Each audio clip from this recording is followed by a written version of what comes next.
चलो स्टार्ट करते हैं। Mobilisation of financial resources. Okay, mobilisation of financial resources ये बहुत इंपॉर्टेंट टॉपिक है आपका। जीएस 3 में डायरेक्ट कीवर्ड दिया हुआ है। यूपीएससी आपसे एक बेसिक क्वेश्चन भी पूछ सकती है कि क्या होता है मोबिलाइजेशन ऑफ फाइनेंशियल रिसोर्सेज, वो बताओ आप मुझे, या उससे एक स्पेसिफिक क्वेश्चन पूछ सकती है।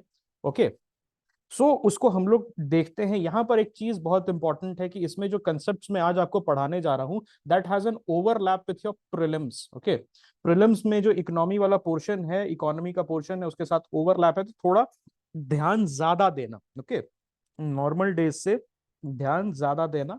ओके, तो लेट अस स्टार्ट। सबसे पहले ये बात समझो एवरीबडी कि सरकार है क्या। ओके, अब सरकार बोलते हैं ना, गवर्नमेंट है। गवर्नमेंट से हमें ये पता चलता है that there it's a state, it's it's something which takes care of us. और वो टेक केयर कैसे करती है सिटीजन का? गवर्नमेंट में गवर्नेंस का मतलब क्या होता है? सिटीजन्स का टेक केयर करना। ओके, सिटीजन्स का टेक केयर करना। And how does that happen? How does that happen? It happens unless it doesn't happen unless and until the government has money. और वो मनी जो है उसको मोबिलाइज करने का डिफरेंट वेज है सरकार के पास। ओके, ये जो चीज है taxation, it is a very ancient concept. Ancient Rome से लेके, एंशियंट ग्रीस से लेके, एंशियंट इंडिया से लेके, okay, and I am very sure Indus valley civilisation में भी किसी ना किसी टाइप का टैक्सेशन सिस्टम। सो ये जो टैक्स कलेक्शन है, mobilisation of financial resources by the state and the government, it is a concept which is as old as time itself। समय जितना पुराना है, जब से ह्यूमन सिविलाइजेशन है वो आना शुरू हुआ है, तब से सरकार जो है वो टैक्स कलेक्ट कर रही है। यहां पर इसका आपको कंसेप्ट समझने की जरूरत है। That the government tells you that I am going to take care, okay, I am going to protect you my friend. Okay, but वो कैसे प्रोटेक्शन करेगा? How is it going to take care? It has to have some kind of financial resources. It has to have some kind of resources जिससे वो payment कर सकता है soldiers को, जिससे वो पेमेंट कर सकता है आपके बेटरमेंट के लिए जो फैसिलिटीज दे रहा है उसके लिए। So there are various way that the government levies taxes. Okay, और वो जो कलेक्ट होता है एक जगह पे, उसको हम क्या बोलते हैं? एक्सचेकर। ओके, उसको हम क्या बोलते हैं? एक्सचेकर होता है। तो एक्सचेकर इज बेसिकली, जब हम बोलते हैं ना tax, that it is very detrimental to the exchequer. Okay, it is very detrimental to the exchequer. उसका मतलब क्या होता है? दैट एक्सचेकर का ये मतलब होता है that it is basically a system or a place जहां पर public funds are collected in lieu or in form of taxes, और उसके बाद वहां से डिस्पर्शन होता है। वहां से सरकार उसको खर्चा करती है, आपके लिए रोड बनाती है, आपके लिए, ओके, आपके लिए क्या बनाती है? रोड बनाती है, आपको प्रोटेक्शन के लिए सोल्जर्स रिक्रूट करती है। ओके, उसके साथ क्या करती है? सोल्जर्स रिक्रूट करती है, रोड बनाती है, और उसके साथ साथ आपको बेसिक सर्विसेज प्रोवाइड करती है। What I was saying, exchequer का मतलब होता है is a basically a collection of public funds, okay, in form of taxes. आप पे टैक्सेस लेवी करती है, देन इट कलेक्ट्स, ओके, और वहां से डिस्पर्स करती है उसको। ओके, उसी के फॉर्म में बजट आता है हर साल। आपको ये पता होगा कि एक there is something called budget, annual budget, जो सरकार लेके आती है। What does this mean? What does this mean? तो बजट बेसिकली ये होता है दैट सरकार एक तरीके का आपको एनुअल स्टेटमेंट देती है कि मैं इतना खर्चा करूंगा। ओके, एक साइड में, okay, it says that I am going to spend this much money and I am going to earn this much money. तो स्पेंड करने के लिए अर्न करना जरूरी है। That is a basic fact. अगर तुम्हारे पास पैसे नहीं होंगे तो खर्च क्या करोगे? है ना? If you do not have money, what are you going to spend? Okay, so if you want to spend you have to earn. दोगे, बहुत बेसिक फंडा है। तो अब हम देखते हैं कि कैसे फाइनेंशियल रिसोर्सेज को मोबिलाइज किया जाता है for betterment of the society. Okay, तो सबसे पहले टैक्स रेवेन्यू। तो टैक्स रेवेन्यू होता है, मैंने बताया था, it is a system which is as old as the human civilisation itself. तो उसमें टैक्स रेवेन्यू में डायरेक्ट टैक्स और इनडायरेक्ट टैक्स दोनों होता है। सो डायरेक्ट टैक्स का मतलब क्या होता है? सपोज उसमें इनकम टैक्स आ जाता है, ओके, ऑलराइट, इनकम टैक्स आ जाता है। तो इनकम टैक्स होता क्या है? बेसिकली आप काम करते हो, ठीक है, आप काम करते हो और आपकी जो इनकम होती है उसका एक सेट परसेंटेज सरकार को जाता है। उसके पीछे का रैशनल क्या है? What is the rational behind, what is the what is the rational behind this my friend? इसके पीछे का रैशनल क्या होता है? रैशनल ये है कि अगर आप देखोगे तो आप काम कैसे कर रहे हो। Suppose you are working in a company, तो कहीं से एजुकेशन ली होगी ना आपने, you must have taken some kind of education. हो सकता है कि आईआईटी से लिया हो which is funded by the government, IIM से लिया हो which is funded by the government, आपने एम्स से पढ़ाई की हो, आपने केंद्रीय विद्यालय से या किसी सरकारी स्कूल से पढ़ाई की हो। आप जब स्कूल जाते हो तो एक रोड पे जाते थे, ओके, रोड से जाते हो, आपकी बस, स्कूल की बस रोड से जाती है, उस रोड को पेव करने का पैसा कहां से आता है? सरकार की तरफ से आता है। आप you whatever metro you are taking, वो किसने बनाया? वो सरकार ने बनाया। जो मेट्रो यूज करके आप अपने दुकान तक जा रहे हो, आप अपने वर्क प्लेस तक जा रहे हो, वो किसने बनाया? सरकार ने बनाया। आप पीसफुली वर्क कर सकते हो, आप पीसफुली वर्क कर सकते हो, क्योंकि सरकार जो है, government is paying some soldiers on the border to take the bullet for you. नहीं तो क्या होता, आपका जो सिस्टम है, जो कंट्री का सिस्टम है, वो डिस्टेबलाइज हो जाता, because continuous strife and conflicts. Okay, सरकार जो है, government, it is using your tax money, आपसे टैक्स कलेक्ट करके एक आपको safe and secure environment they रही है, ठीक है। Police, very good example, police, आप अपने घर से ऑफिस तक पैदल जा रहे हो या कैसे भी जा रहे हो, सो आप वहां से जा रहे हो in a very secure manner. क्यों? Because the government is paying a certain number of people to police the area या to patrol the area, okay, to take the stress for you. आपके लिए जो स्ट्रेस है वो police ले रही है, आपके लिए स्ट्रेस आर्मी वाला ले रहा है, आपके घर के सामने जो कचरा है उसका स्ट्रेस कोई म्युनिसिपैलिटी वाला ले रहा है। तो सरकार इसीलिए ये कहती है that since I have a role in your employment as well, आपके एम्प्लॉयमेंट में मेरा एक बहुत बड़ा रोल है, इसीलिए मैं आपसे एक सर्टेन परसेंटेज इनकम जो है आपका है उसको टैक्स के तौर पे आपसे ले लूंगा। एंड इंडिया में क्या है, प्रोग्रेसिव टैक्सेशन है या रिग्रेसिव टैक्सेशन है? Can anybody tell me? India में है दोस्त प्रोग्रेसिव इनकम टैक्स स्लैब। मतलब क्या होता है? As your income increases, as your income increases your tax percentage will also increase। इसका मतलब क्या है? अगर आप 10 लाख कमाते हैं तो आप जो हैं वो 15% टैक्स देंगे, और अगर आप 52 लाख रुपए कमाते हैं, दैट इज 52 लैक्स, तो आप 30% प्लस XYZ टैक्स जो सरचार्ज होता है वो पे करेंगे। ऐसा क्यों होता है? यहाँ 15% और यहाँ 30%, बिकॉज ये जो है एक फेयर सिस्टम सरकार रखना चाहती है, जहां पर जो नीचे के लोग हैं, जो जो 10 लाख रुपए कमाता है या 5 लाख रुपए या 3 लाख रुपए कमाता है, वो अपना हैंड टू माउथ एग्जिस्टेंस देखेगा कि मैं अपना रेंट पे कर दूं, वाईफाई का बिल पे कर दूं, तो उसको सरकार बर्डन नहीं करना चाहती। लेकिन जो 52 लाख रुपए तक कमाता है, उसके पास इतना डिस्पोजेबल इनकम रहेगा that he can now Aspire. तो जो एस्पिरेशनल क्लास है या जो अचीव्ड क्लास है, उसको बेसिकली सरकार जो है वो क्या करती है? सरकार जो है वो टैक्स ज्यादा करती है। ओके, सो ये यहां पर क्या है? The greater your income is, the higher, okay, your tax slab will be, and this is something which is present in all the major countries. Only in tax havens like Cayman Island, Panama, okay, Dubai, इस type के area में आपको income tax पे break मिलता है।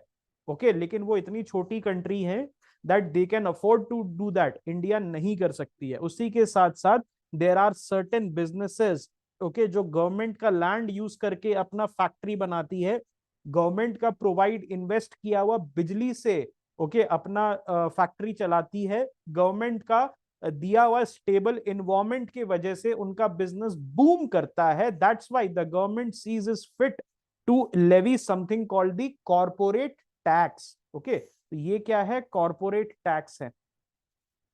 There is a concept called MAT. किसी को पता है कॉर्पोरेट टैक्स से रिलेटेड है? Can anybody tell me? Can any beautiful people or a brilliant people can tell me this thing, that what does MAT means? MAT का मतलब क्या होता है? What does MAT means in the context of corporate tax? Okay, minimum alternate taxation. Okay, या minimum alternate tax, इसका मतलब क्या होता है बेसिकली?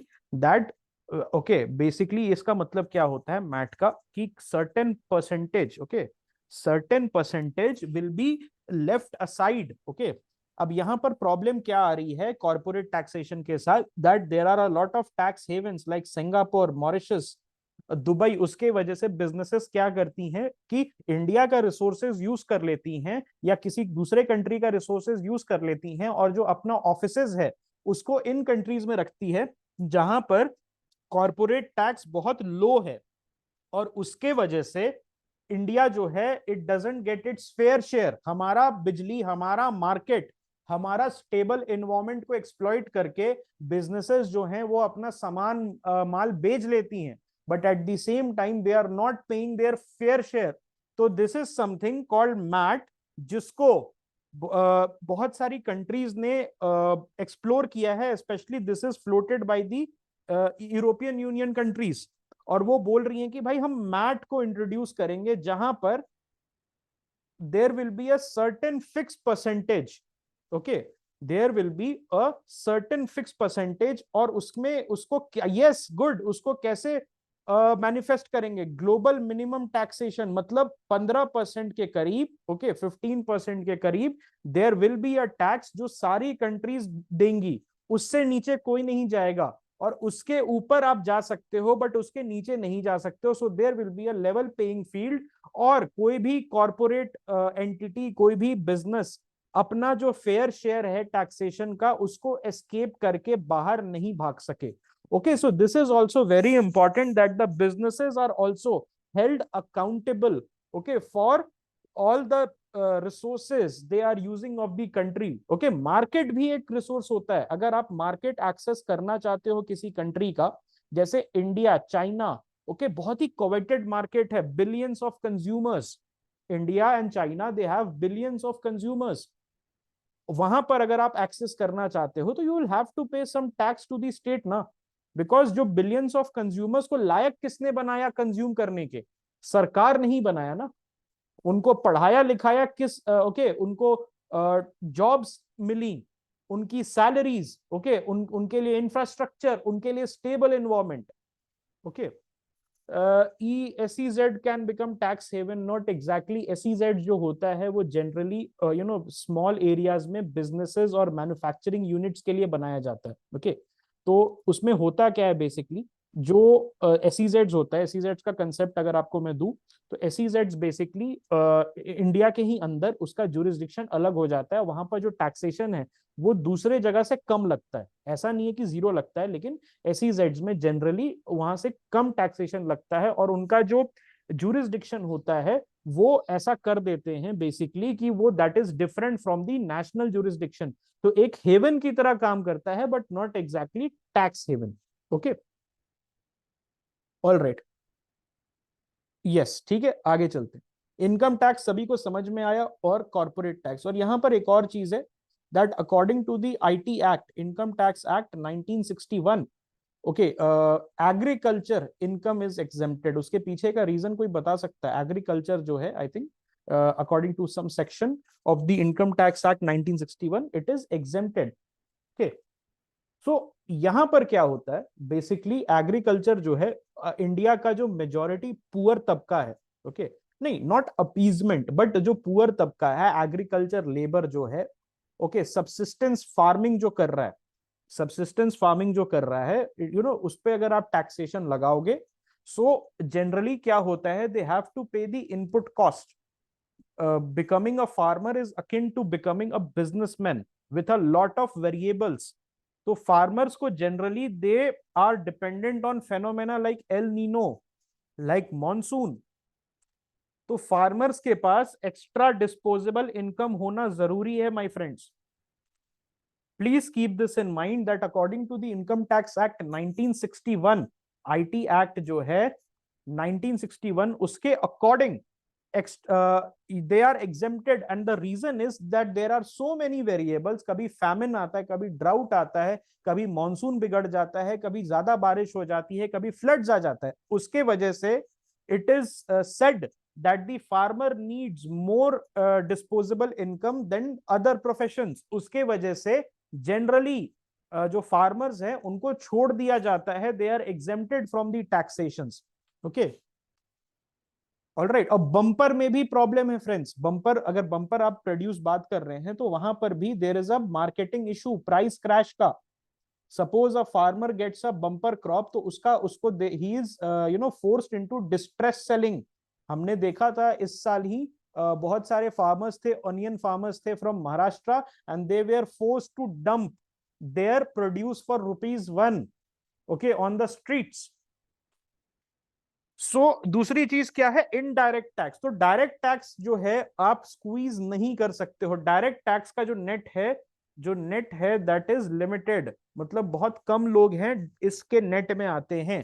लेकिन सरकार जो है उसकी जरूरतें ज्यादा हैं, सरकार को ज्यादा पैसा चाहिए. ओके, तो इनडायरेक्ट टैक्स में अगर आप जाओ, इनडायरेक्ट टैक्सेशन में अगर मैं जाता हूं, ओके, सो यहां पर अगर आप देख लो तो इनडायरेक्ट टैक्सेस में जो नेट है वो वाइड है.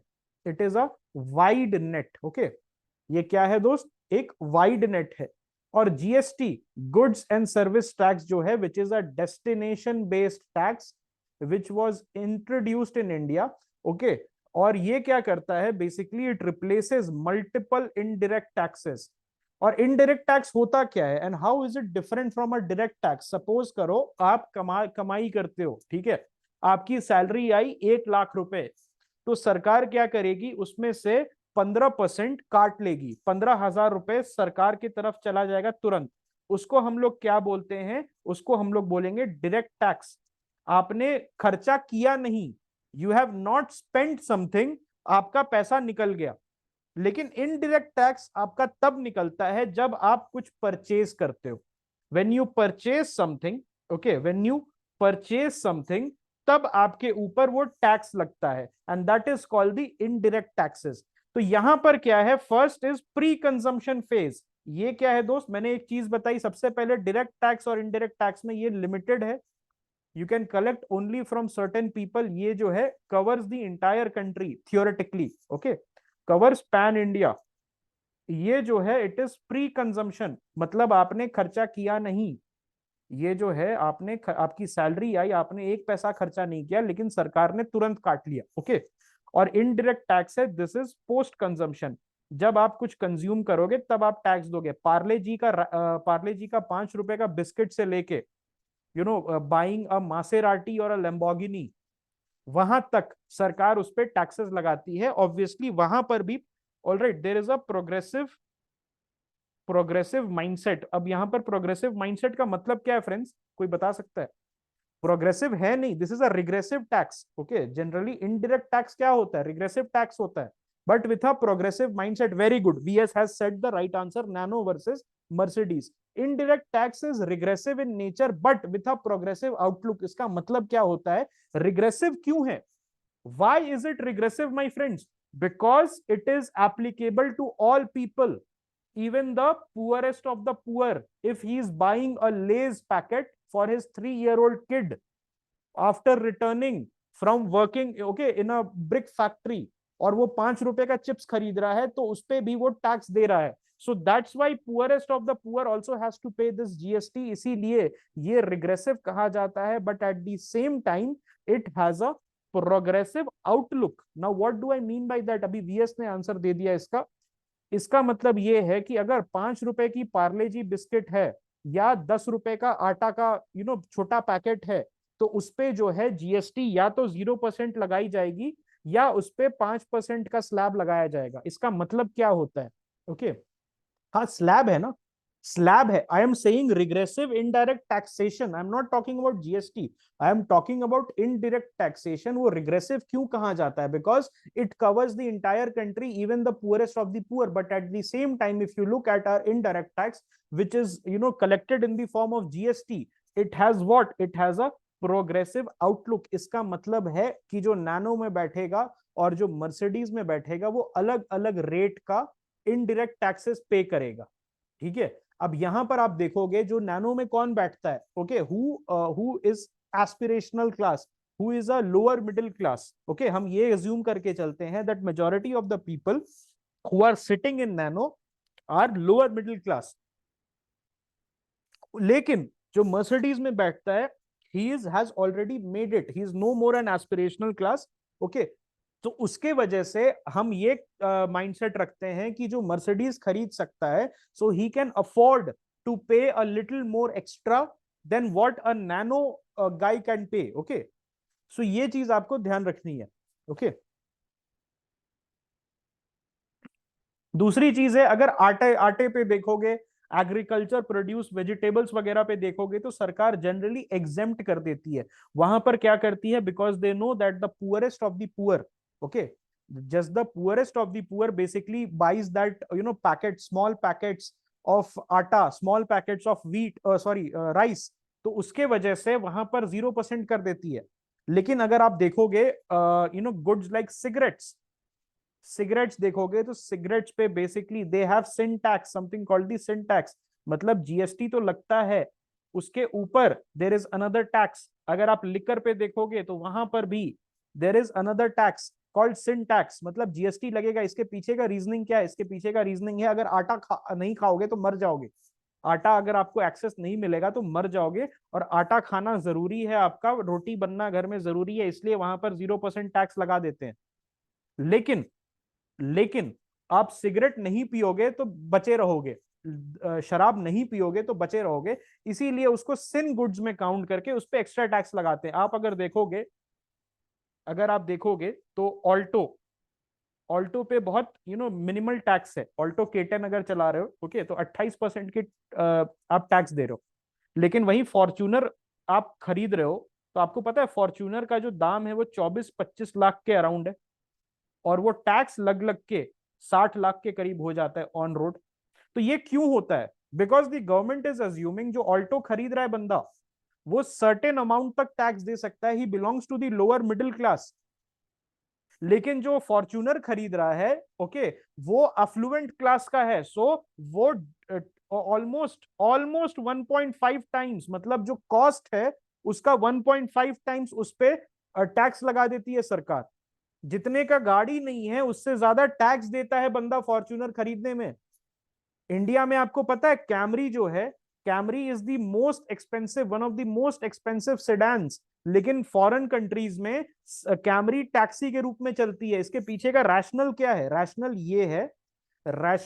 ये है कि बेसिकली जो कैमरी है उसको एस्पिरेशनल प्रोडक्ट, सिन प्रोडक्ट की तरह हम देखते हैं, और इसीलिए उस पर मल्टीपल टैक्सेस लगाते हैं। जो 20 लाख की गाड़ी सिंगापुर या नॉट सिंगापुर, लेकिन जो कैमरी है दूसरे कंट्रीज में 20-22 लाख की बिकती है, इंडिया में 50 की हो जाती है, ओके। सो एक चीज आपको ध्यान रखना है कि हमारा जो tax, indirect tax bye it's very nature, indirect tax bye it's very nature is regressive, but the government has ensured that the goods and service tax has a progressive outlook, or we have slabs, okay। all right, अब बता सकते हो GST council is it a statutory body or an executive body? GST council is it a statutory body or an executive body? कोई बता सकता है आप में से? कॉन्स्टिट्यूशनल बॉडी है, गुड। कॉन्स्टिट्यूशनल बॉडी सबको पता है ना, 279A has established the GST council. Don't you guys remember? ये ट्रिक क्वेश्चन था। ट्रिक क्वेश्चन क्यों था, क्योंकि अगर आप जाओगे विजन वगैरह वाजीराम का बुकलेट सॉल्व कर रहे हो प्रीलिम्स का, ओके, ऑलराइट, प्रीलिम्स वगैरह का सॉल्व कर रहे हो, तो वहां पर ये ट्रिक क्वेश्चन करके फंसाने की कोशिश करते हैं, ओके। सो इस पे थोड़ा ध्यान देना। So basically, okay, basically GST है क्या? It's a destination based, alright, tax which is levied on basically consumption of goods and services at both national level, all right। There is something called state GST as well, SGST, all right। सो वो भी collect होता है, जैसे 5% है तो उसमें से 2.5% national level पे कलेक्ट होता है और 2.5% स्टेट लेवल पे कलेक्ट होता है, ओके। इसको हम लोग डिटेल में करेंगे जीएसटी को when we are doing the prelims वाला क्लास, बट यहाँ पर आपको मैं ऊपर ऊपर से समझा रहा हूँ ताकि आप आंसर्स लिख पाओ अपने जीएसटी के पेपर में। All right, then role and impact क्या क्या होता है, what is the role and impact of tax collection, indirect and direct tax collection. सबसे पहले रेवेन्यू जनरेशन होता है, सरकार के पास पैसा आता है, उसके वजह से इकोनॉमिक ग्रोथ में इन्वेस्ट कर सकता है। दूसरा, redistribution of wealth. We are what, India is a sovereign socialist democratic republic, है ना। प्रियम्बल में क्या लिखा हुआ है, we are a socialist country. इसका मतलब सरकार जो है एक तरीके का रॉबिन हुड की तरह काम करेगी। व्हाट वाज रॉबिन हुड्स लोर, अगर आप रॉबिन हुड का जो लोर देखोगे, बेसिकली रॉबिन हुड का जो स्टोरी है उसमें वो रिच से लेके पुअर में बांटता था। Okay, it's a story, it's a old story, जिसमें रिच से एक बंदा था रॉबिन हुड और उसकी टीम थी, and they used to loot from the rich and give to the poor. So सरकार भी अगर सोशलिस्ट अपने आप को कहती है तो वो ये काम करने के लिए एस्पायर करती है। तो उसमें करता क्या है सरकार, आपसे टैक्स कलेक्ट करेगी। Suppose you are working for Amazon and your salary is 20 lakh rupees, 20 lakh रुपए की आपकी सैलरी है, इस पे कितना 30% टैक्स लगता है। ओके, 30% टैक्स लगेगा, और ये जो पैसा है उसका ओनली 5% में भी आप पे खर्चा करेगी सरकार, आपको अच्छा हाईवे एक्सप्रेसवे देने के लिए। बिकॉज सरकार को ये पता है, ध्यान से सुनना, सरकार को ये पता है कि जो बंदा 20 लाख कमा रहा है वो एम्स में जाके अपना इलाज नहीं कराएगा, फोर्टिस में कराएगा, मेदांता में कराएगा। ओके, तो सरकार जो है वो जानबूझ के प्लानिंग प्रोसेस में ही बॉदर नहीं करती है। इसीलिए अगर आप देखोगे तो मिडिल क्लास को वोट बैंक नहीं माना जाता है, बिकॉज मिडिल क्लास एस्पायर नहीं करती है गवर्नमेंट सर्विसेज के लिए। मिडिल क्लास की जरूरतें बहुत थोड़ी मोड़ी होती हैं कि बिजली टाइम पे आ जाए घर पे, और इंटरनेट कनेक्शन अच्छा आ जाए, और ये आपका जो बेसिकली रोड्स वगैरह है वो आपको ट्रैफिक फ्री मिल जाए। लेकिन वो एस्पायर नहीं करती है कि गवर्नमेंट स्कूल्स अच्छे हो जाएं। Okay, this is actually in a developing country like India, by default अगर आपकी सैलरी अच्छी है तो आप एस्पायर नहीं करोगे कि मैं अपने बच्चों को सरकारी स्कूल में भेजूं या मैं अपना इलाज सरकारी हॉस्पिटल में करूं, because we are a developing country. हमारे कंट्री में एस्पिरेशनल ग्रुप भी आ जाता है। सो 20 लाख रुपए में द गवर्नमेंट नोज कि मुझे इसको सेटिस्फाई करने के लिए जो मैं 30% टैक्स इससे कलेक्ट कर रहा हूँ, okay, what will be the 30%, around 5.5 lakh के करीब होगा। ओके, 5 लाख के करीब है। 5 लाख रुपीज कलेक्ट करेगी, 20 लाख की सैलरी पे आपसे 5 लाख कलेक्ट करेगी, और उसमें से आपको 25-30 हजार आप पे खर्चा करेगी। मे बी रोड बना दे आपके लिए, okay, may be optical fibre बिछा दे, दैट्स इट। लेकिन मेजॉरिटी जो 5 लाख रुपए आपसे कलेक्ट किया है एज एन Amazon एसोसिएट, आपने 5 लाख रुपए सरकार को दिया है अपनी सैलरी में से निकाल के, वो 5 लाख रुपए, ओके, बेसिकली जो वो 5 लाख रुपए है that will be spent on the poorest of the poor. उनके लिए मनरेगा का ट्रांसफर पेमेंट तैयार होगा, उनके लिए फ्री में बस सेवा, ओके, उनके लिए लाडली बहन योजना, ट्रांसफर पेमेंट। जनरली जो पैसा है, अगर इंडियन गवर्नमेंट को हम स्टडी करें तो we will understand that majority of the government money goes into transfer payments. हम जो है अभी गवर्नमेंट बजट में मैं पढ़ाऊंगा what is capital expenditure and what is revenue expenditure. थोड़ा सा अगर आप मैं बता दूं ऊपर ऊपर से, तो कैपिटल एक्सपेंडिचर मतलब होता है क्रिएशन ऑफ एसेट्स। लेकिन इंडियन गवर्नमेंट जो है it doesn't do much capital expenditure, it rather focuses on revenue expenditure, जिसमें ट्रांसफर पेमेंट्स वगैरह आ जाता है। और उसमें क्या करती है सरकार, सरकार क्या करती है, वन टाइम ट्रांसफर कर देती है पुअरेस्ट ऑफ द पुअर का, बिकॉज जो पुअरेस्ट ऑफ द पुअर है उसके पास कमाने का साधन नहीं है। आप 5 लाख रुपए टैक्स दे रहे हो साल का, suppose you are an Amazon SD software developer हो, और आप 5 लाख रुपए 6 लाख रुपए टैक्स दे रहे हो साल का, you are paying 5-6 lakh rupees as a annual tax. लेकिन हमारे कंट्री में 90% ऑफ द पॉपुलेशन, उसकी जो उसको 5 लाख कमाने के लिए 5 साल वेट करना पड़ेगा। बिकॉज हमारा क्या है, ओके, हमारा क्या है, हमारा बेसिकली अगर आप देखो तो अगर आप देखोगे तो हमारा एक बहुत पुअर कंट्री है। ओके, 2,000, 2,500, 2,500, 2,600, ये है हमारा पर कैपिटा इनकम। ओके, सो उसके वजह से majority of the people they are not able to do well for themselves. वो अपना basic sustenance, okay, basic sustenance नहीं कर पाते हैं। Okay, okay, when it comes to transfer payment, see transfer payment जो है, अगर अगर इंडियन कंटेक्स्ट में अगर आप देखो, ओके, अगर आप इंडियन कंटेक्स्ट में देखो तो ट्रांसफर पेमेंट्स का मतलब क्या होता है, मतलब सरकार जो है without any lieu of service, okay, without any lieu of service वो ट्रांसफर कर रही है। अब जैसे लाडली बहन योजना अभी मध्य प्रदेश में चला है, उसमें कोई सर्विस सरकार नहीं ले रही है, ओके। सो अब यहां पर अजम्पशन क्या है कि अगर हम ट्रांसफर पेमेंट करेंगे, ओके, अगर हम ट्रांसफर पेमेंट करेंगे, सो is it, are the women going to spend it on the economy or are they going to save it, okay, are they going to spend it on the economy, जिससे सरकार के पास उसका कुछ percentage वापस आ जाएगा, okay, consumption होगा, expenditure होगा, क्या ये चीज है, ओके, क्या ये चीज है। लेकिन यहां पर ये देखना है हमें, ओके, फाइनली ये देखना है कि are they going to save it, are they going to save it or they are going to reinvest it back into the economy. So transfer payment जो है उसका वो मैटर करता है, ओके। एंड जनरली जो है अगर आप देखो तो they are considered as part of revenue expenditure, okay, they are considered as part of revenue expenditure, okay. So ये चीज आपको ध्यान रखना है। अगर यहां पर यह है कि सरकार वापस कर देगी, ऑलराइट, ऑलराइट, अगर सरकार को वापस कर देगी, मे बी किसी औरत को आप 1200-1500 रुपए दे रहे हो महीने के, तो वो लेडी जो है अपने मे बी ब्यूटी प्रोडक्ट्स पे खर्चा करेगी, मे बी अपने एजुकेशन पे खर्चा करेगी, तो उससे जीएसटी बिल क्रिएट होगा, ओके, जीएसटी बिल क्रिएट होगा। But to answer your question, देखो मैं थोड़ा सा कॉम्प्लेक्स कर दिया, but on the surface it is counted as revenue expenditure, because यहां पर एक चीज ध्यान देना प्लीज, यहां पर ध्यान क्या देना है आपको, ऑलराइट, यहां पर ध्यान देना कि रेवेन्यू एक्सपेंडिचर का मतलब होता है जनरली कि आपको वापस कुछ नहीं मिल रहा है, और सरकार यहां पर किसी भी टाइप की सर्विस नहीं ले रही है, और सरकार यहां पर किसी टाइप का एसेट नहीं क्रिएट कर रही है।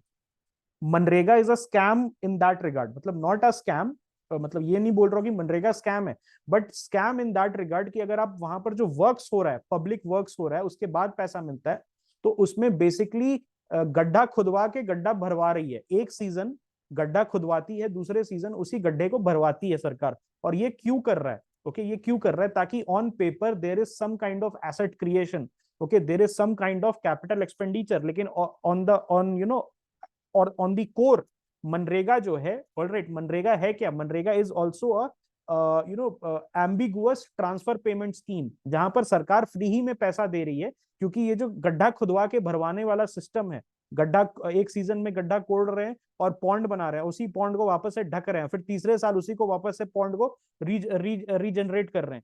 तो ये चीज है क्या, this is actually a transfer payment scheme, जहां पर रिच से लेके पुअर में पैसा ट्रांसफर किया जा रहा है, रिच से टैक्स लेके पुअर में उसको बांटा जा रहा है, ताकि जो पुअर लोग हैं उनके साथ सोशल जस्टिस हो सके। क्योंकि देखो nobody has the circumstances, nobody predicts the circumstances. आज आप यहां पर हो, okay, you are sitting at home, you are preparing for UPSC, तो मैं अज्यूम करके चल रहा हूं कि आपकी हालत इतनी ठीक है that your parents can sustain you for the next 2 to 3 years, but at the same time there are millions of people जिनके पास कोई ऑप्शन नहीं है, rather than becoming a guard, rather than becoming, okay, Zomato और a Swiggy driver, okay, because उनका जो family background है बहुत वीक है। इसी को हम रिकॉग्नाइज करके ये ट्रांसफर पेमेंट स्कीम चलाते हैं कि जो लोग हैं, ओके, जो नॉर्मल लोग हैं जिनके पास सही में पैसा नहीं है, वो एक डिग्निफाइड लाइफ जी सकें, ऑलराइट, और उनको कहीं पर भीख ना मांगना पड़े, ठीक है। यहाँ पर what are the challenges, okay, कुछ चैलेंजेस होता है। सबसे पहले टैक्स कॉम्प्लायंस, सबसे इंपॉर्टेंट इशू इंडिया में आज के डेट में क्या है पता है, टैक्स नेट का है। The tax net is not wide, only minuscule percentage of Indians पे टैक्सेस। अगर आप डेटा देखोगे इनकम टैक्स डिपार्टमेंट का, आईटी डिपार्टमेंट के डेटा के हिसाब से, only 5 to 6 crore Indians they पे सम और the other kind of direct taxes. तो बहुत सारा टैक्स कंप्लायंस जो है, tax theft happens. It's an over bureaucratic process जहां पर बहुत साल लग जाते हैं। आप पे अगर कोई आपने टैक्स चोरी की और आप पे अगर केस चल रहा है, तो उसको करते करते 6, 7, 8 साल लग जाएंगे, तब जाके आपसे रिकवर किया जाएगा वो, ओके। हमारे जो लॉज हैं दैट इज ऑल्सो लैक्स। अगर अमेरिका में पता है, अगर अमेरिका में थोड़े से डॉलर्स का ऊपर नीचे होता है तो आपको ऑडिट किया जाता है, और अगर ऑडिट में पता चल जाता है that okay you have wilfully done this thing, तो आप पे या तो हैवी पेनल्टी लगेगी, मतलब equivalent to your entire salary, या you will go to jail. वैसा सिचुएशन इंडिया में नहीं है। हमारे जो लॉज हैं, टैक्स कंप्लायंस लॉ, वो बहुत ही लैक्स हैं। और प्लस जो सुप्रीम कोर्ट है और जो हाई कोर्ट्स हैं, they are very sympathetic to the plight of the common man in this regard. तो जनरली जो उनके जजमेंट्स होते हैं, it comes in favour of the common man. दूसरा बैलेंसिंग एक्ट है। अब देखो, हर कोई रोने लगता है हमें जब भी बजट आता है, तो मिडिल क्लास भी रोता है, रिच क्लास भी रोता है, इंडस्ट्रियल क्लास भी रोता है, एग्रीकल्चरल क्लास भी रोता है। तो यहाँ पर एक बहुत ही डेलिकेट बैलेंस बना के चलना पड़ता है सरकार को, कि जो पैसा है उसका एलोकेशन एंड कलेक्शन इस तरीके से हो कि जितने भी क्लासेस है इंडिया में, वो हार्मनी के साथ जी सके। Because if the middle class will start thinking, and actually they think, कि middle class will start thinking that कि मेरा सरकार ख्याल नहीं रख रही है, तो obviously they will start escaping paying the taxes, they will start going to foreign countries, brain drain हो जाएगा। तो सरकार को एक बैलेंसिंग एक्ट करना पड़ता है। But at the end of the day, you all know that that हमेशा ये प्रॉब्लम है, हमेशा क्या प्रॉब्लम है, दैट आप सभी को खुश नहीं कर सकते हो। हर जो ये आता है आपका, जितना भी बजट आता है, उसमें किसी ना किसी को प्रॉब्लम होती है, किसी ना किसी का रोना निकल जाता है। ओके। दूसरा चीज होता है इकोनॉमिक इम्पैक्ट होता है। हाई टैक्सेशन की वजह से बहुत सारी कंपनीज आपके शोर्स छोड़ के दूसरे कंट्री में चले जा सकते हैं। आपके बहुत सारे जो लोग हैं, वो दूसरी कंट्री में काम कर सकते हैं। ओके, ऐसा हुआ भी है। अगर आप देखो तो majority of the startups who are doing well, they have left the Indian shore. Okay, I can give you an example. जैसे फ्लिपकार्ट वगैरह है, सिंगापुर में रजिस्टर्ड है। आप अगर देख लो, वजीर एक्स करके एक क्रिप्टो करेंसी एक्सचेंज था, वो भी दुबई भाग गया। और इसी तरीके से बहुत सारे, ओके, बहुत सारे जो हैं कंपनीज हैं, वो छोड़ के क्यों जा रहे हैं? बिकॉज जो टैक्सेशन है, ओके, जो टैक्सेशन है वो बहुत ही रिजिड है इंडिया में, और सरकार कुछ नहीं कर सकती है, because it has to support a very very poor, high frequency poor population. अब हम आ जाते हैं नॉन टैक्स रेवेन्यू में। अब हमने बात कर ली टैक्स रेवेन्यू में, तो टैक्स में क्या क्या होता है, डायरेक्ट इनडायरेक्ट हमने बात कर ली। Direct taxes, indirect taxes. Direct tax में हमने क्या पढ़ा? हमने पढ़ा income tax. We studied income tax, okay, जिसके थ्रू सरकार पैसा लेती है, उसके साथ कॉर्पोरेट से भी पैसा लेती है। ओके। देन इनडायरेक्ट टैक्स में जीएसटी और एक्साइज ड्यूटी आ जाता है, आपका सिन टैक्स वगैरह आ जाता है। उसके पहले, before GST, there used to be, alright, there used to be a lot of other taxes, जैसे VAT, value added tax, service tax, ये सारे टैक्सेस होते हैं। ओके। अब वो उनको सब्ज्यूम करके अब हमने जीएसटी बना दिया। ऑलराइट, नॉन टैक्स रेवेन्यू की बात करते हैं। देखो, सरकार का पैसा कलेक्ट करने का तरीका दूसरा भी है। टैक्सेशन तो करती है, उसके साथ नॉन टैक्स रेवेन्यू भी है, जैसे रेवेन्यूज फ्रॉम पब्लिक एंटरप्राइजेस। मैं इंडिया की बात नहीं कर रहा यहाँ पर। इंडिया में जो है हमारा जो पीएसयूज है, पब्लिक सेक्टर यूनिट जिसको बोलते हैं, वो थोड़ा सा लॉस मेकिंग में है। Not that bad. अच्छा, एक चीज बताता हूँ आपको, थोड़ा ध्यान से सुनना, थोड़ा सा मैं डाइवर्ट कर रहा हूँ, लेकिन इसको ध्यान से सुनना। आपको पता है हमारा जो प्रॉफिटेबिलिटी परसेंटेज है, हमारा जो PSU, public sector unit profitability percentage है, it is higher than China, it is higher than Russia.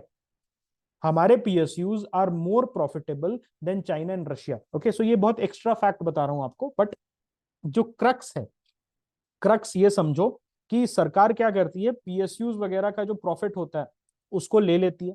जैसे suppose for example, ONGC, ONGC ने प्रॉफिट कमाया 34,000 करोड़ का, 34,000 करोड़ का कुछ साल पहले कमाया था, रुपीज 34,000 करोड़। तो उसको क्या किया ओएनजीसी ने, उसमें से मेजॉरिटी पैसा जो है वो गवर्नमेंट को दे दिया। ओके, ट्रांसफर कर दिया। और government, since it is the मालिक, it is the owner of ONGC, तो गवर्नमेंट ने उस पैसे से मनरेगा वगैरह, ओके, जो अपने नए हाईवेज हैं उसको बनाया।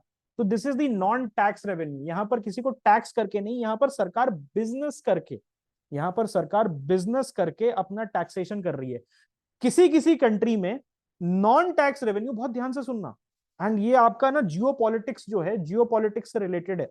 किसी किसी कंट्री में नॉन टैक्स रेवेन्यू इतना ज्यादा होता है सरकार का, that it can afford to forgo tax revenue. मतलब टैक्स रेवेन्यू जो है, इट कैन अवॉइड, अब एग्जाम्पल के तौर पे मैं बताता हूं आपको, UAE, United Arab Emirates, Saudi Arabia, there is no professional tax in Saudi Arabia and United Arab Emirates. वहां पर आपको इनकम टैक्स वगैरह का कुछ चक्कर नहीं है। Why? Because non tax revenue, there is a company called Saudi आरमाको।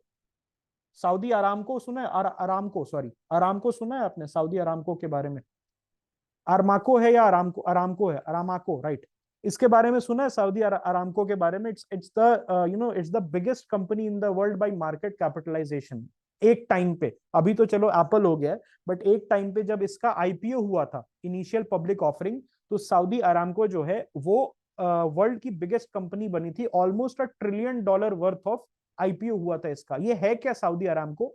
तो सऊदी अरामको जो है वो बेसिकली एक ऑयल प्रोड्यूसिंग, जो सऊदी अरेबिया के ऑयल फील्ड्स हैं उसको कंट्रोल करता है, और हर साल record profits, billions upon billions of dollars Saudi Aramco जो है वो जनरेट करता है। और वो क्या करता है Saudi Aramco? Saudi Arabian government को दे देता है। तो सऊदी अरेबिया में क्या है कि आपको कोई प्रोफेशनल टैक्स या इनकम टैक्स देने की जरूरत नहीं है, और वहां पर बेसिकली जो सरकार है उसका खर्चा, वो जो ऑयल का प्रॉफिट्स है उसी से चल जाता है। एग्जांपल के तौर पे यूएई में भी सेम है, दुबई में कोई टैक्सेशन नहीं है, बिकॉज जो एमिरेट है दुबई वाला, उसके पास इतना नॉन टैक्स रेवेन्यू आ जाता है that basically it can forgo its tax revenue. अब यहां पर देखो इंडिया का क्या चीज है, India is an energy poor country. We are what? We are rather an energy poor country. हमारे पास पैसे नहीं है फ्रेंड्स। हमारे पास जो पीएसयूज है वो 2%, 3%, 4% प्रॉफिट जनरेट करती है, and lot of them are in loss making. जैसे एयर इंडिया था एक टाइम, बीएसएनएल है अभी। ओके, तो हम जो है अपने टैक्स रेवेन्यू खत्म नहीं कर सकते हैं। अगर हमें पैसा चाहिए, एक्सचेकर चाहिए, हमारे एक्सचेकर को स्ट्रेंथन करना है, तो we have to rely on our people. whereas some countries have been blessed by mother nature, और वो जो कंट्रीज हैं who have been blessed by mother nature, they can allow a break to their population, अपने population को break दे सकती हैं। ठीक है, जैसे अभी रशिया यूक्रेन का वॉर चल रहा था, तो रशिया जो है उसने डिस्काउंटेड ऑयल बेच के, जो रशियन कंपनी है रॉसनेफ्ट, उसने रिकॉर्ड प्रॉफिट बनाया, और रॉसनेफ्ट का जो पैसा आया रशिया ने अपने इकोनॉमी में री इन्वेस्ट कर दिया। उसके वजह से रशियन इकोनॉमी सैंक्शन से बच सकी। बिकॉज ऑफ दैट जो सैंक्शन है उससे बच सकी। अब कतर, कतर का देख लो, Qatar has a lot of natural gas fields and it gains a lot of profits. तो कतर में भी सेम आपका इंगेजमेंट है। ऑलराइट, सेम एडजस्टमेंट करती है कतर। वो इनकम टैक्स नहीं लेगी आपसे, लेकिन उसका जो पैसा है वो पूरा नेचुरल गैस के प्रॉफिट से आ जाता है। देखो यहाँ ओएनजीसी है, भेल है, एसबीआई है, वो सरकार को अपना प्रॉफिट ट्रांसफर कर देती है। ओके, कुछ पैसा अपने पास रख लेती है for future expansion and for future okay growth, और बाकी जो मेजॉरिटी पैसा है वो वापस कर देती है सरकार को, और सरकार जो है मनरेगा जैसी योजना, उज्ज्वला भारत योजना, आयुष्मान भारत योजना में लगाती है। Then fees, fines and licences. तो यहां पर क्या है, बेसिकली आप हेलमेट नहीं पहना आपने, आपने किसी ओके आपने घर लिया कोई, उस पर स्टैम्प ड्यूटी लगाना, स्टैम्प ड्यूटी देते हो, रजिस्ट्रेशन चार्जेस देते हो, प्रॉपर्टी टैक्स देते हो, नक्शा पास करने का टैक्स देते हो। ओके, म्यूनिसिपैलिटी जो सर्विसेज है उसके लिए 500, 1000, 2000 रुपए आप देते हो। वो सब क्या है? It is also a way of collecting taxes for the upkeep of the government.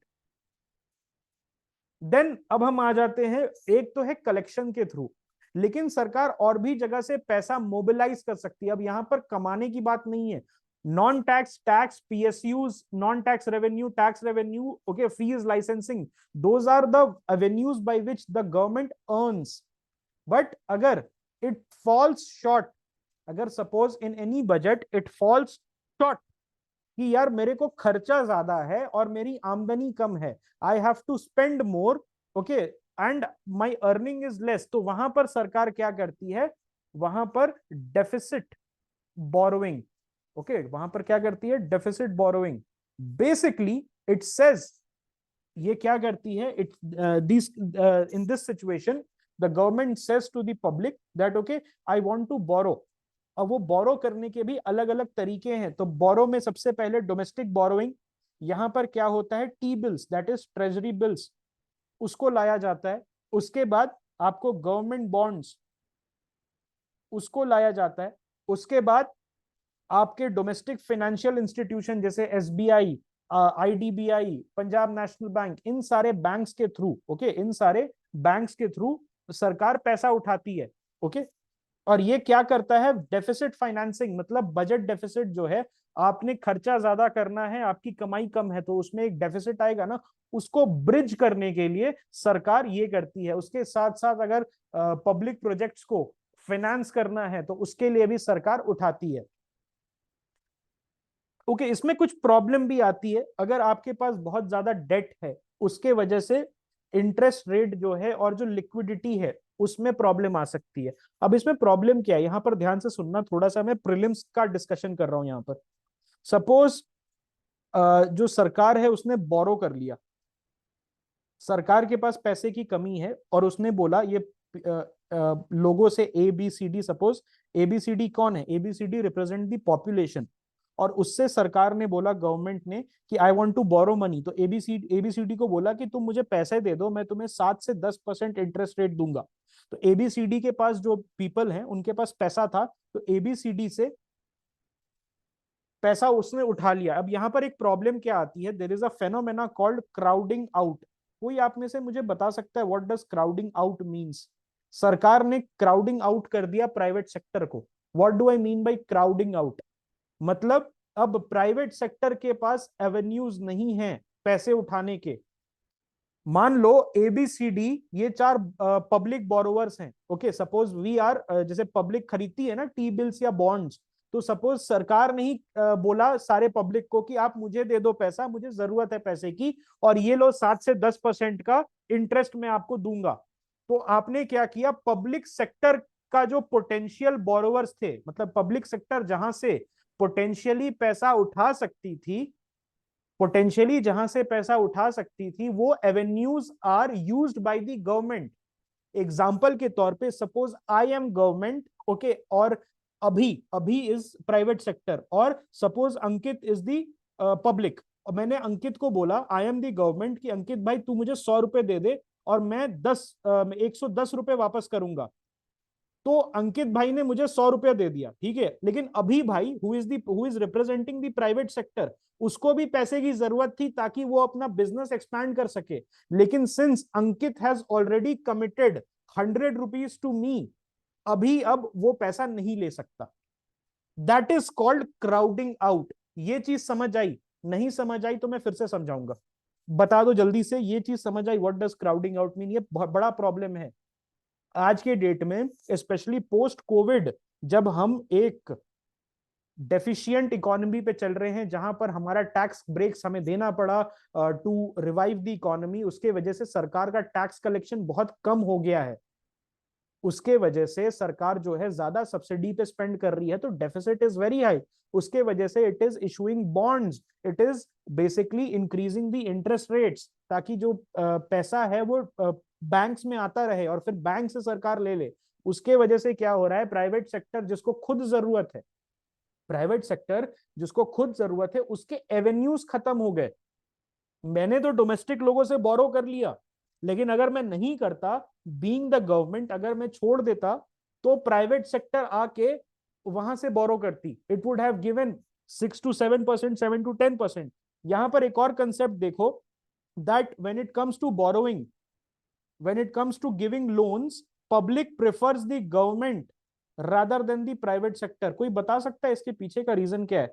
This is the consumer preference, this is the loan givers preference, that government is preferred rather than private sector. Government में sovereign guarantee होती है, government में क्या होती है, sovereign guarantee होती है, मतलब सरकार जो है it is too big to fail.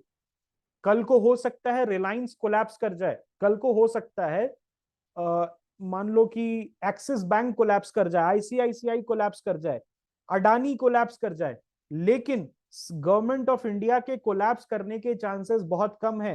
तो पब्लिक जो बोरो करवाती है, पैसा देती है, बॉन्ड्स खरीदती है, वो ये अज्यूम करती है, suppose I am buying bonds of government, तो मैं ये इस अजम्पशन से बॉन्ड्स को बाई कर रहा हूं दैट कल को अगर सरकार मुझे देने समर्थ नहीं होती है पैसा वापस, तो वो बोरो करके देगी, लेकिन देगी जरूर। And this is called the sovereign guarantee, because states does not collapse.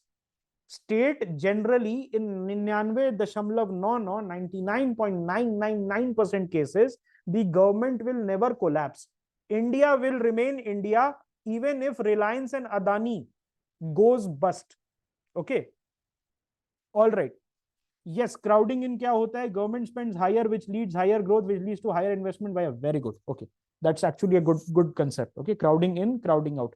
अब यहाँ पर एक और चीज है, एक और चीज है दैट अगर आपका जो आपने बहुत ज्यादा बोरो कर लिया, ओके, बहुत ज्यादा बोरो कर लिया, तो एक प्रॉब्लम और आता है कि your interest payment goes up. क्या हो जाता है? आपका इंटरेस्ट पेमेंट गोज अप। अगर यहां पर मैंने लगाया था, just wait a minute, I will show you. Okay, I think I had, okay, never mind. तो यहां पर क्या होता है कि अगर आप बहुत ज्यादा बोरो कर लेते हो, तो नेक्स्ट बजट में जैसा पाकिस्तान के साथ हो रहा है, पाकिस्तान के साथ क्या हो रहा है? पाकिस्तानी रुपया, PKR, okay, Pakistani rupees x, suppose x amount of Pakistani rupees, उसमें से 50%, if this is the annual budget of the Pakistani government, if this is the annual budget of the Pakistani government, basically 50% जो है वो इंटरेस्ट पेमेंट में चला जा रहा है, बिकॉज पाकिस्तानी गवर्नमेंट ने इतने लोन ले रखे हैं, इतने सारे लोन ले रखे हैं, चाइना से, सऊदी से, अमेरिका से, आईएमएफ से, लेते लेते अब इस विशियस साइकिल में फंस गया है that it is stuck in a situation called borrow from Peter to pay back Paul. समझ में आ रहा है ये? और ये कोई भी कंट्री फंस सकती है, ऐसा पाकिस्तान नहीं है। पाकिस्तान ये नहीं बोल रहा कि जाहिल कंट्री है इसलिए फंस गई है, okay, that is one of the reason. लेकिन मैं ये बोल रहा हूं कि कोई भी कंट्री उसमें फंस सकती है। तो basically, okay, basically Pakistan is doing what? Borrowing from Peter to pay back Paul. इसका मतलब एक कंट्री को पे बैक करने के लिए, एक कंट्री को पे बैक करने के लिए दूसरी कंट्री से लोन ले रही है। चाइना को पे करने के लिए सऊदी से लोन ले रही है, सऊदी को पे करने के लिए अमेरिका से लोन ले रही है, अमेरिका को पे करने के लिए, ओके, किसी यूरोपियन कंट्री से भीख मांग रही है। So that is the thing, okay, that is the thing with Pakistan. और इसी तरीके से आप देखो तो बहुत सारी कंट्रीज इस विशेष साइकिल में फंस चुकी है आज के डेट में। तो इसमें भी प्रॉब्लम्स है, there is a problem with loan taking. उसके साथ दूसरा क्या होता है? एक तो डोमेस्टिक बोरो कर सकते हो, सपोज आपके पास डेफिसिट है तो यू कैन बोरो डोमेस्टिकली। दूसरी चीज है external borrowing, you can also borrow externally, जैसे कि आईएमएफ, ओके, वर्ल्ड बैंक, उनसे ले सकते हो। आप किसी financial institution like AIIB, okay, ADB, और क्या क्या है, BRICS bank, okay, BRICS bank का नाम क्या है? New Development Bank, NDB. और कौन कौन से बैंक्स होते हैं? ऑलराइट, बहुत सारे और छोटे छोटे मोटे बैंक्स होते हैं, उनसे पैसा ले सकते हो, okay, ADB is already there, okay. So उनसे पैसा आप उठा सकते हो, बाहर से उठा सकते हो। उसके बाद एक्सटर्नल बोरोवर से भी पैसा उठा सकते हो, मतलब आप नैस्डैक वगैरह पे, न्यूयॉर्क स्टॉक एक्सचेंज पे अपने बॉन्ड्स लिस्ट कर सकते हो। न्यूयॉर्क स्टॉक एक्सचेंज पे इंडियन गवर्नमेंट के बॉन्ड लिस्ट कर सकते हो। जैसे अभी रिसेंटली केरला गवर्नमेंट ने masala bond on the London stock exchange, masala bond को लिस्ट किया था, ओके, रुपी डिनोमिनेटेड बॉन्ड है, तो बेसिकली पैसा उठाना चाह रहे थे। उसी तरीके से दूसरे कंट्री के, ओके, बेसिकली दूसरे कंट्री के बोरोवर से आप पैसा उठा सकते हो, दूसरे कंट्री के क्रेडिटर से पैसा उठा सकते हो, उनके नॉर्मल लोगों से आप पैसा उठा सकते हो। उसमें कुछ रेगुलेशंस का इशू होता है, तो जनरली जो गवर्नमेंट्स हैं दे गो फॉर लोन्स, ओके। उसके साथ G2G लोन्स भी होते हैं, गवर्नमेंट टू गवर्नमेंट लोन्स, मतलब किसी गवर्नमेंट से डायरेक्टली आपने पैसा मांग लिया, ओके। जैसे अब ये कर रहा है, पाकिस्तान करता है सऊदी से, जैसे सऊदी से मिलने गया, ओके, और बातचीत करने के बाद लास्ट में बोलता है कि जी पैसे की जरूरत है। चाइना से गया तो चाइना से डायरेक्ट मांग लिया, तो उसको G2G लोन बोलते हैं, okay, government to government loan. ये क्यों यूज होता है एक्सटर्नल बोरोइंग? तो it is generally used for, okay, financing large scale infrastructure, okay, financing large scale infrastructure, social development programs, और to manage balance of payment, okay. India के पास ये problem आई थी 1991 में, बैलेंस ऑफ पेमेंट के लिए हमें आईएमएफ से लोन लेना पड़ा था। और आईएमएफ जनरली उसका मैंडेट यही है कि बैलेंस ऑफ पेमेंट क्राइसिस, अगर आपका फोरेक्स क्राइसिस चल रहा है या बीओपी क्राइसिस चल रहा है, आपके पास इंपोर्ट कवर करने के लिए इनफ फोरेक्स रिजर्व नहीं है, ऑलराइट, इनफ फोरेक्स रिजर्व नहीं है, तो आप आईएमएफ से लोन लोगे, दिस इज द मैंडेट। लेकिन आपको अगर डैम वैम बनाना है या आपको कुछ ऐसा रोड वगैरह हॉस्पिटल वगैरह बनाना है, तो आप कहाँ जाओगे? वर्ल्ड बैंक पे जाओगे। What is the criteria? कोई एक यूनिक क्राइटेरिया है? अगर आपको वर्ल्ड बैंक का मेंबर बनना है तो उसके लिए क्या करना पड़ेगा? Can anybody tell me? अगर वर्ल्ड बैंक का member, both are Bretton Wood sister, मतलब एक 1944 में ब्रेटन वुड कॉन्फ्रेंस हुआ था, उसके लिए उससे दो इंस्टीट्यूशन आईएमएफ और वर्ल्ड बैंक निकल के आए थे। तो उसमें पहले होता है वर्ल्ड बैंक, अगर आपको वर्ल्ड बैंक का लोन चाहिए तो उसके पहले आपको आईएमएफ का मेंबर बनना पड़ेगा। Okay, you first have to get the membership of IMF, then only you will have access to WB. अब वर्ल्ड बैंक क्यों इतना कोवेटेड है? बिकॉज जो वर्ल्ड बैंक का लोन होता है वो जनरली सस्ते इंटरेस्ट रेट पे मिल जाता है, बिकॉज वर्ल्ड बैंक का लोन डेवलपमेंटल प्रोजेक्ट जैसे स्कूल बनाना, जैसे हॉस्पिटल बनाना, इस टाइप के चीजों के लिए यूज होता है। ओके, सो ये चीज आप याद रखना। ओके, ब्रेटन वुड सिस्टर बोला जाता है इन दोनों को, आईएमएफ और world bank, because Brayton would conference 1944 के तहत ये दोनों बने थे। Okay, yes, all right. क्या आप कोई पूछ रहा था क्वेश्चन? आई थिंक पाई भाई पूछ रहे थे, व्हाट इज दैट? एक minute, let me answer this question.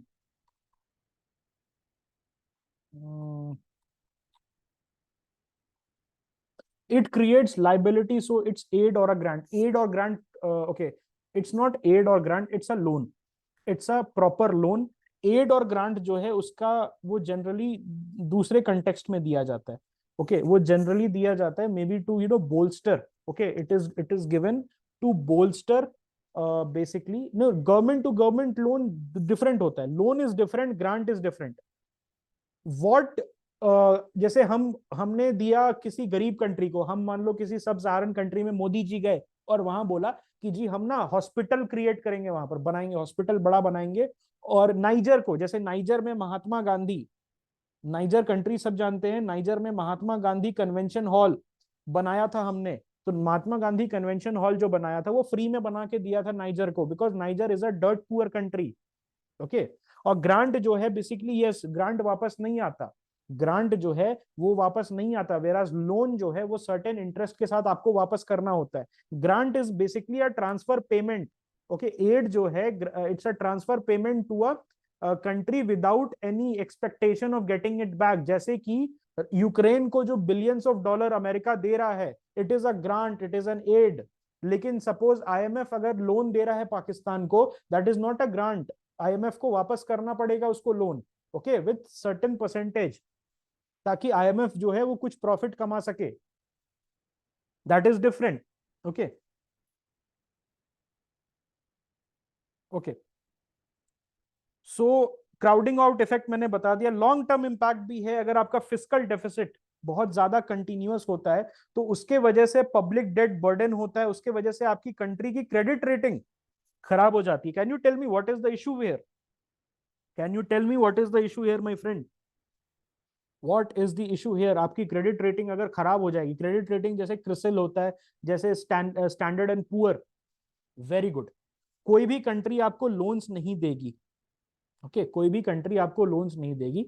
Alright, ये जनरली जो फाइनेंशियल इंस्टीट्यूशंस हैं और जो कंट्रीज है, जब वो लोन प्रोवाइड करती हैं तो उस कंट्री का क्रेडिट रेटिंग और फाइनेंशियल आउटलुक जरूर देखती हैं, एंड दे सी कि क्या ये कंट्री अपने फिनेंसेस अच्छे से मैनेज कर रहा है। इट्स लाइक ये समझो कि कोई आपका दोस्त आपसे पैसा मांग रहा है और वो बोल रहा है कि यार मैं तेरे को ना 30 दिन में वापस कर दूंगा, I will give you back in 30 days, मैं आपको 30 डेज में पैसा वापस कर दूंगा। लेकिन आप उसकी हालत देख रहे हो कि ना, ही इज ड्रग एडिक्ट, और वो उसने पहले ही बहुत लोगों का पैसा उठा रखा है और वो वापस करने के लायक नहीं है। तो it's just like that, countries जो है उनकी हालत जो है वो क्रेडिट रेटिंग के थ्रू नापी जाती है। ओके, ये एक क्वेश्चन आ सकता है 10 मार्क्स का, प्लीज रिमेंबर, क्योंकि इसके पीछे का रीजन क्या है? That India has been consistently downgraded. India जो है consistently, it has been downgraded. और ये बोला जाता है, आरबीआई की रिपोर्ट आई थी, नीति आयोग की रिपोर्ट आई थी, दोनों की रिपोर्ट में ये कहा गया है कि India is a very stable country, India never defaulted on it's payment, लेकिन फिर भी हमारा जो आउटलुक है वो एसएनपी ने, स्टैंडर्ड एंड पुअर और बाकी अमेरिकन जो क्रेडिट एजेंसीज है उन्होंने पुअर रखा है। ओके, हमें BBB, okay BBB plus, BBB minus, इस टाइप का क्रेडिट रेटिंग दिया गया है। वेयर एज ऐसे कंट्रीज जहां पर एक्चुअल में क्राइसिस है उनको A minus, A plus plus, इस टाइप का क्रेडिट रेटिंग दिया गया है। तो Niti Aayog and both RBI and even ये principal economic advisor Sanjeev Sanyal ही they have called out these credit agencies. तो प्लीज रिमेंबर 10 मार्क्स का क्वेश्चन आपका क्रेडिट एजेंसी से आ सकता है, ठीक है। क्रिसिल वगैरह इंडिया का है, आई थिंक क्रिसिल वगैरह जो है वो इंडियन एजेंसी है and it is recognised by the I think RBI. Okay, I think वजीक was asking me this question कि दिस एनबीएफसी का कौन रेटिंग करता है। ओके, नहीं, क्रेडिट रेटिंग एजेंसीज प्राइवेट होती हैं, प्रॉफिट मेकिंग होती हैं, प्रॉफिट मेकिंग होती है, प्रॉफिट मेकिंग होती है। Okay, alright. Crowding out effect मैंने बता दिया, लॉन्ग टर्म इम्पैक्ट बता दिया, शॉर्ट टर्म बेनिफिट भी होता है, आपको तुरंत पैसा मिल जाता है, आप उसको खर्चा कर सकते हो। Okay, all right. Monetary policy tools वगैरह, गवर्नमेंट सिक्योरिटी बॉन्ड, उसको जरा देख लेते हैं। सी जो रिजर्व बैंक ऑफ इंडिया है या कोई भी सेंट्रल बैंक है, उसका काम क्या होता है? Basically to stabilise the economy, to stabilise the markets, to stabilise the monetary policy. अब यहां पर दो डिफरेंस होता है, monetary policy versus fiscal policy, दोनों में डिफरेंस होता है, वो हम जान लेते हैं। Monetary versus fiscal policy, fiscal policy जो है it is the domain of the government, finance ministry, and monetary policy it is the domain of the reserve bank of india along with the government of india, दोनों साथ में करते हैं इसको। दोनों में डिफरेंस क्या होता है? मॉनेटरी पॉलिसी होता है आपके इंडिकेटर्स होते हैं, जैसे कि इन्फ्लेशन लेवल, ओके, जैसे कि फॉरेक्स लेवल, जैसे कि सीआरआर आर, ओके, जो आपका reverse repo rate, okay, repo rate, then cash reserve ratio, SLR, statutory liquidity ratio, उसको मैनेज करने के लिए जो आरबीआई काम करता है, it falls under the monetary policy. Whereas कि किस सेक्टर को कितना पैसा मिला, मनरेगा को कितना पैसा अलॉट हुआ, जो government ministry of finance decide करती है, ओके, वो फिस्कल पॉलिसी, ओके, वो फिस्कल पॉलिसी में काउंट होता है। ये चीज आपको समझ में आई, दोनों के बीच में डिफरेंस? मॉनेटरी पॉलिसी जो है आपका इंडिकेटर्स को देता है कि आपका इकोनॉमी कितनी हेल्दी है, okay, of fiscal policy basically it pertains to the allocation of resources, it pertains to allocation of resources to different sectors, ठीक है। so monetary tools क्या क्या होते हैं? there are something called the monetary tools, monetary tools में these are the tools which the reserve bank of india use to stabilize the economy। तो उसमें दो टाइप के टूल्स होते हैं आरबीआई के पास, एक होता है क्वांटिटेटिव टूल्स, एक होता है qualitative tools my friends. So quantitative tools का क्या मतलब होता है? इसमें आपके आ जाता है सीआरआर, कैश रिजर्व रेशियो, इसमें आ जाता है एसएलआर, स्टैट्यूटरी लिक्विडिटी रेशियो, इसमें क्या आ जाता है आपका रिवर्स रेपो रेट, आरआरआर, और क्या आ जाता है रेपो रेट। ओके, तो दीज आर क्वांटिटेटिव टूल्स। और ये क्वालिटेटिव में क्या आएगा? Moral suasion. अब यहां पर थोड़ा सा डिस्कस कर लेते हैं, इसको मैं डिटेल में बताऊंगा ही प्रीलिम्स की क्लास में, लेकिन यहां पर समझ लो। सो बेसिकली ये बैंकिंग, ओके, बैंकिंग सेक्टर जो मोबिलाइज करता है, आपको पता है ना मेजर पैसा कहाँ है? मेजर पैसा बैंकों में है, और बैंक का पैसा को मैनेज करके आरबीआई जो है इकोनॉमी पे इंपैक्ट डालता है।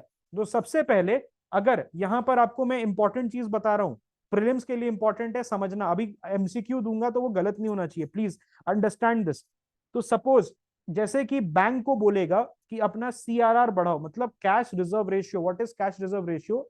The amount of cash it has to keep with itself and it cannot lend to the public for use in times of crisis, then there is something called the SLR, that is the statutory liquidity ratio। SLR होता क्या है? SLR होता क्या है? Basically SLR में आपको certain amount of money को आपको लिक्विड फॉर्म में रखना पड़ता है, ओके, जैसे कि बॉन्ड्स वगैरह में इन्वेस्टेड रखना पड़ता है, जैसे कि आपको गोल्ड वगैरह में इन्वेस्टेड रखना पड़ता है विद द आरबीआई। तो इसको बढ़ा देगा। The RBI has got the mandate under the RBI Act 1935, it has got the mandate, I think 1934 है, right? RBI Act 1934 है, उसके अंडर आरबीआई को ये मैंडेट मिला हुआ है it has got the mandate कि CRR, SLR, RR, repo rate, reverse repo rate, ये जो इंडिकेटर्स है, टूल्स है, इनको ऊपर नीचे कर सकता है। सो सपोज सीआरआर एसएलआर को बढ़ा दिया और रिवर्स रेपो रेट को भी बढ़ा दिया, सॉरी रेपो रेट को बढ़ा दिया, ओके। तो इसमें होता क्या है, व्हाट डज दिस मीन? इसका मतलब कि सबसे पहले रेपो रेट मतलब कि जो बैंक्स हैं अब वो लोन नहीं ले सकती हैं एट अ अफोर्डेबल रेट। अगर बैंक्स को लोन चाहिए, suppose banks want loan from the RBI kitty, तो वो नहीं ले सकती है। उसके बाद बैंक का जो मेजर चंक ऑफ पैसा है, ओके, ऑलराइट, बैंक का जो मेजर चंक ऑफ पैसा है वो बेसिकली बांध देता है आरबीआई सीआरआर और एसएलआर में। Yes, you are right, okay, you are right in that sense कि सीआरआर आरबीआई एक्ट में होता है, ठीक है। सीआरआर और एसएलआर जो है उसमें बांध देता है। तो इसका मतलब क्या होता है, जो बैंक्स है वो पब्लिक तक पैसा नहीं पहुंचा सकती है। बैंक्स जो है वो पब्लिक तक पैसा उतने लेवल पे नहीं पहुंचा सकती। इसका मतलब लोन्स जो हैं वो क्या हो जाएंगे, लोन्स जो हैं वो एक्सपेंसिव हो जाएंगे। And now the government is saying to the public that see don't take out loans. आप क्या करो, आप अपने पैसे उल्टे जमा करते जाओ, क्योंकि जब लोन्स का इंटरेस्ट रेट बढ़ता है तो डिपॉजिट करने का भी इंटरेस्ट रेट बढ़ता है। इसका मतलब क्या हुआ कि आप लोन भी महंगा ले सकते हो, लेकिन अगर अपना पैसा डालोगे तो दैट पैसा it will give you a good return. अब ये क्यों किया जाता है, कोई मुझे बता सकता है? why does this happen? This is happened to control what? To control inflation, okay, inflation के लिए। लेकिन suppose the government wants कि मैं इकोनॉमी में पैसा बढ़ाना है, इकोनॉमी में पैसा लगाना है, तो क्या बोलती है, सीआरआर को कम कर देती है, एसएलआर को कम कर देती है, thereby freeing up funds.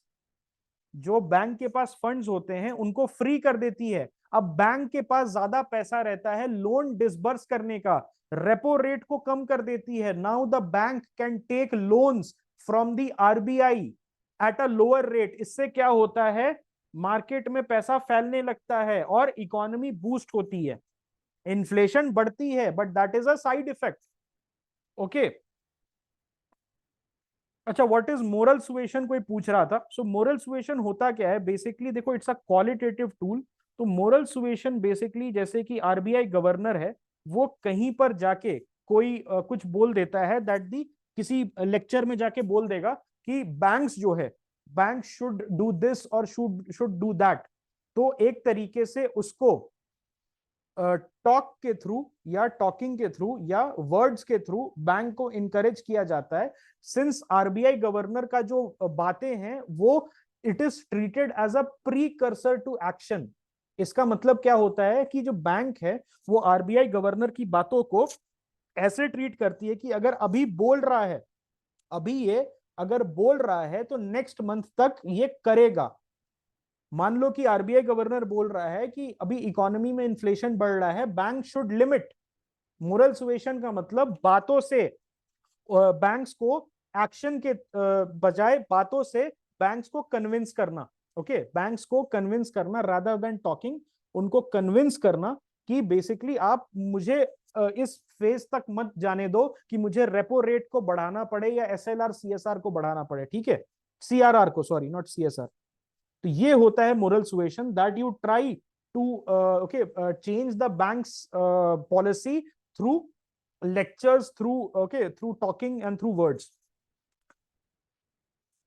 okay। कल हम प्राइवेट सेक्टर फाइनेंशियल रिसोर्सेज और गवर्नमेंट बजटिंग कर सकते हैं।